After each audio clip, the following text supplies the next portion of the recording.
Hey guys, it's Chrome here, and today we're going to be doing another book review. And today we're going to be doing The Sun Also Rises by Ernest Hemingway.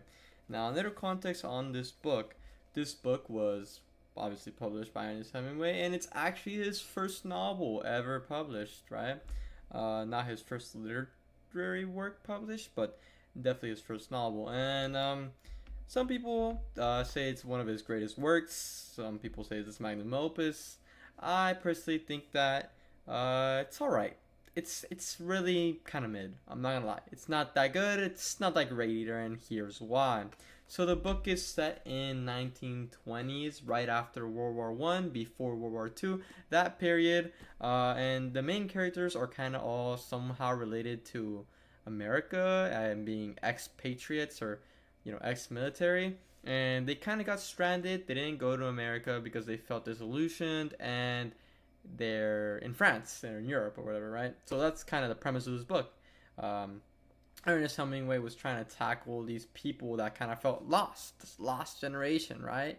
Uh, After World War One, they kind of don't know where to do, where to go, and they're disillusioned with the world, and they kind of don't know how to spend their time. So this is what the book is trying to uh, talk about in through these main characters, right? And these characters in the book. So let's do a quick little rundown of what happens in this book. Well, it's split up into three parts. The last part of the book is kind of very short, and it's just like a epilogue, right?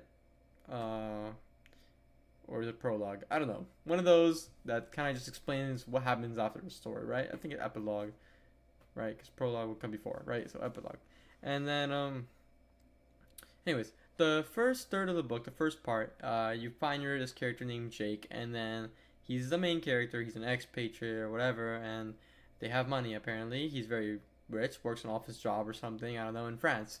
And he's got a tennis buddy named Robert Cohn, and he's got this ex-lover named Brett. And anyways, this is basically the entire plot line of part one. Oh, let's go party, let's go drink, and let's also go nightclubbing. Oh, Brett, you're here? Oh, Brett, what are you doing? Oh, Brett, you're talking to this man? Okay, let me follow you around. That's what Jake is, by the way. He's the main character.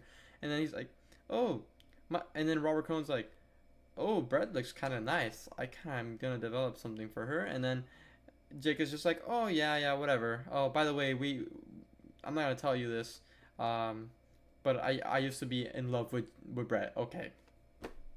And then basically, Jake just follows Brett around everywhere because Brett wants him to, right? That's kind of a key difference because you're gonna see later in this book what I mean. But anyways, because Brett wants Jake to be around and he's a safe person to her, um, that's literally what happens. Brett sees a guy, he sees a baron, a rich dude, and he's like, I want rich, I want money. And then when Brett is like, I don't really like what's going on right now, he's like, Jake, come to my rescue. And Jake's like, of course, my lady, I'm gonna come to your rescue, even though you dumped me like years ago or something. Okay. Anyways, that is part one. And then all you gotta know is that Robert Cohn likes Brett, and then Robert Cohn dumps his ex-wife because he got famous off a book or something. Anyways, blah blah blah. Brett and Robert Cohn go off somewhere, and then they come back, and then they break up or whatever. They stop talking, but Robert Cohn likes Brett, and then Brett meets a guy named Mike, and turns out Mike and them pushed up so far, like in a year or two, that they're now engaged. Anyways, part two starts. This was a little bit better than part one, right? I know, like I kind of made part one sound a little interesting, but it's literally like that is 90 pages. What I just said to you, that's all you had to know about part one. That I just said took me 90 pages to learn of just filler content of just drinking, partying, clubbing, and characters that literally don't matter. Literally. Okay. Part two happens, right? They're like, oh, let's go to a trip. Let's go to Spain. That's why there's a pool on the cover, and this is Spain here. Anyways, so they go to Spain and they have a little quick fishing trip before that, which is kind of nice, I guess. Anyways, Robert Cohn, Brett, her fiance Mike, and Jake and Bill, who's just kind of random, are all there, right? And they're kind of just traveling, and Ernest Hemingway takes like 100 pages to actually get to Spain. I thought this book was about being in Spain. Anyways, they take like 100 pages, and then finally you get to Spain, and then they're like, oh, let's go watch the bullfight. Okay. But in between the bullfight, they're drinking. Just remember, every other page they're drinking somewhere in this book, and they're yapping and talking about some random stuff that literally does not matter. And then, oh yeah, Mike. Yeah, Mike is like soup. The one good parts about this book is where Robert Cohn gets his like cussed out. You know, I forgot to mention in the first part he got cussed out by his ex-wife or wife or ex-partner or whatever. That was literally amazing, by the way. I loved when she cussed him out for like one page. That was literally it. I didn't really like. That was literally it. Out of 80 pages, one page was good. Anyways, now in the second part, he gets cussed out like 3 more pages. So it was kind of nice, you know, seeing Robert Cohn get cussed out 3 more pages in 150 pages. You know. So yeah, I guess that was nice. He got beat. Now there's some cool drama scenes. He fights some people, and Jake and them, they all fight. They're all fighting for Brett because Brett loves, you know, all of the men, the Mike and Brett and Robert, they all love, Jake, Mike and Robert, they all, or Ron, I forgot his name, they all like Brett at some point. And when Brett dumps all 3 of them, Robert Cohn gets mad and Mike gets mad and Jake's kind of just like, I kind of accepted it already.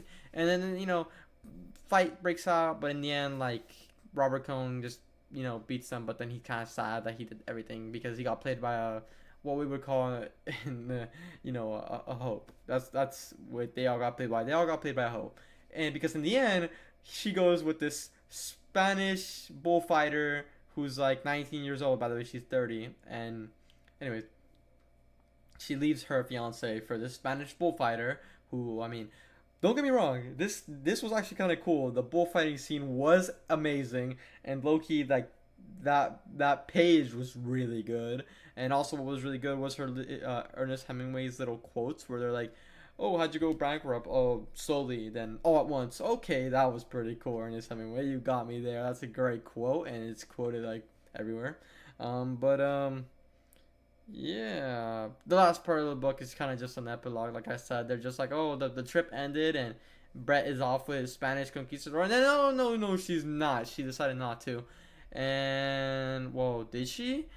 We don't know because the book ends on a cliffhanger and Jake picks her up, I guess, like a white knight that he is, right? The white knight that he is, but he knows he'll never be with Brett because he gets friend zoned. Anyways, 3 words to sum up this book: he gets friend zoned. That's basically it. Yeah, Ernest Hemingway, The Sun Also Rises. Hey, if y'all want to get started into Ernest Hemingway, pick another book. But this one's okay, I guess. Yeah, see you guys.